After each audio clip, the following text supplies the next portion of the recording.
The number one rule with dogs, if you want to avoid developing a kind of toxic relationship with your dog, if you want to actively cultivate a healthy, harmonious, balanced relationship with your dog, you absolutely must avoid this one thing, and it's humanizing the dog, anthropomophization. And by the way, we're all guilty of anthropomorphizing our dogs. I think it's may not be an innate quality of the species, but it might as well be now, because I think it's just culturally, we're just a lot more into ourselves probably than people were 50 to 100 to 200 years ago, and I don't view that as progress. I really don't. Yeah, great. No communal ethic about anything. It's awesome. Way to go.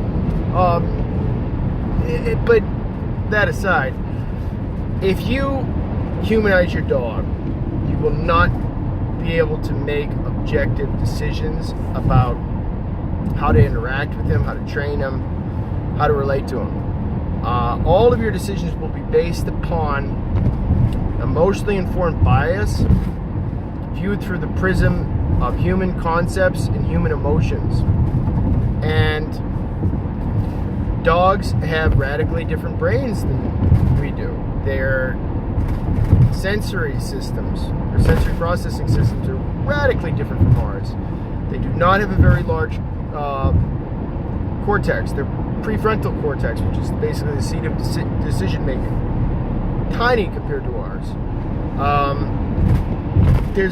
They don't possess language, so there's all this stuff, the abstractions,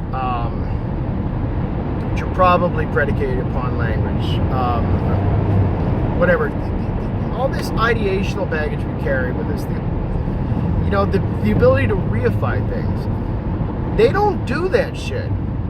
So it's deeply, deeply, deeply inappropriate to impose, to view them through the prism of human emotion and human conceptual baggage. And what you're doing is you're putting the dog in your box, and it's not a place where they want to be. Okay, it's just not. It's too big of a box. It's too baroque. It's just not It's not a place that they can inhabit and understand and feel comfortable in.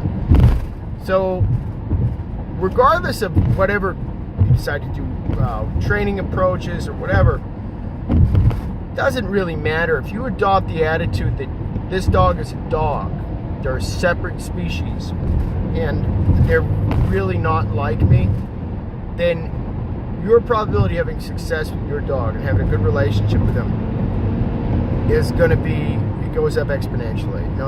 And then the limiting factor after that is just how committed you are and how motivated you are, how much time and work you're willing to put in with the dog. Because, my God, are they a shitload of work. But if you anthropomorphize your dog excessively, really what people do is they infantilize them. Fur babies. And, if you're a part of fur baby culture and everything's hashtag fur baby on Instagram, on the gram, then, look, maybe you get an easy dog and you don't develop too many problems, or maybe you just don't give a shit if the dog develops problems. It's everyone else's problem, for your mean little chihuahua that bites anyone who comes within 3 feet of it,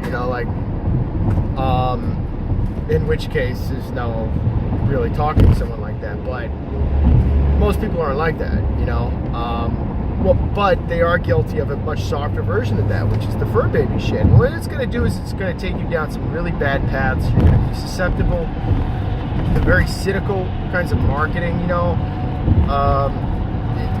Petco shit. I mean, look, you'll be buying all this nonsense. Every 2 or 3 years is a new some fucking guy in Missouri in a shack patents like the Thunder shirt. There's a new crazy invention that's going to help the dogs with, with their anxiety or their aggression, and you're going to be buying all that stuff. It's not going to work. Not going to do anything to the dog. It's not going to change his mentality. Well, he's not getting better, it'll get worse. And it's because you're not allowing yourself to just divorce yourself from the notion that he's anything like you. I mean, I don't know. You know, I don't know what to tell you. Like, if what you should do is you should let your dog go out and kill a squirrel, and have him bring it to you. And I know that when a lot of people, when they see that something like that happen with their dog, they look at their dog differently. They're like, "Whoa, oh my God, really?" Like, they're carnivorous predators. You know, I mean, they like to scavenge, but they like to eat small prey and kill it and shake it and rip its guts out. That's what they do. That's what they are. So I advise you people to let your dog do that. Go get a bunny from the pet store, maybe. See what he does to the bunny. And then look your dog in the eye and reassess what he is. And love him all the more for it. Because God bless them. Once you recognize them for what they are, there's so many. They're terrible liars. They'll try to deceive, but they're very awkward at it. But they can be... petty is a very human word, but to humanize, it appears like this naked pettiness. You know?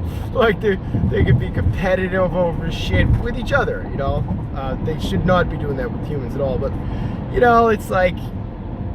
if you allow them to, they'll jostle for certain access to certain resources, whether it's resting place or whatever. So you got to manage that stuff carefully, but they can be incredibly petty. I mean, again, it's not really an appropriate word because it's anthropomorphic, but what I'm saying is I find that incredibly charming because you're so open about it, right? And what it is it's just basically competitive aggression that it can spiral out of control if there isn't a good leader at the top who checks it, recognizes what's going on and checks it. But it's beautiful, and they're a violent species, okay? They understand hierarchy. They can be violent internally. Now, it varies from individual dog to individual dog, from breed to breed, but dog aggression is not rare. I hear this all the time. People say, like, I think there's something like almost 700 dog bites an hour. It's just an astounding figure. It's been said like it's the second largest health epidemic in the United States. People are like, oh, well, dogs, an innately aggressive dog, that doesn't happen. Really? No shit. Because Elvis, I got him at 8 weeks. Right? And in my kind of course of my oldest one, my friend reached into his kennel he was going to say hi. Elvis got his first bite at he might have even been 7 weeks. Hack that I got him from shouldn't have sent him to me. But the guy, 8 weeks, he bit my friend right in the finger. You know? Defensive aggression. He's boxed in his kennel and lashed out. Look, I had to think for like a fucking hour, you know what I mean? What damage could I have done? Oh, I'm sure the breeder did it. You know, like there's always some fucking human story for why a dog does something. In any event, aggression's a real thing with dogs, and it's a natural thing amongst the vast majority of organisms. It plays its evolutionary role. Dogs and wolves, it's there for a reason, same as people. So, not the same as people, but it serves a function for them and us. In any event, if you look at your dog as a human being, wittingly or unwittingly, then you're setting them up for suffering, and you're setting yourself up for suffering too. And I don't have a ton of sympathy for you, but you know, if you can recognize it, actively resist it, and try to turn around, you can reframe the relationship. And anyone who comes to me and it's clear that's what's going on, I don't give them shit. I'm like, all right, you're here, just work with me, man. You know, let's just start from year zero, move forward. It's the only thing that matters. And it's always twice as hard for everyone. It's better to avoid at the outset. So, and look, this is not conceptually challenging stuff. It's emotionally challenging. But if you want motivation, here it is. Do it for your dog, or else you'll suffer. Because, you know, if But if your dog starts treating you like a dog, you'll suffer inevitably. Dogs that get treated like people treat people like dogs. So keep that in mind, and keep in mind not just what that does to you, but also what that does to your dog. Because those dogs, and I've seen them, are the least happy. So avoid it at all costs. It's the #1 predictor of just bad shit happening with dogs. They're not babies, they're not people.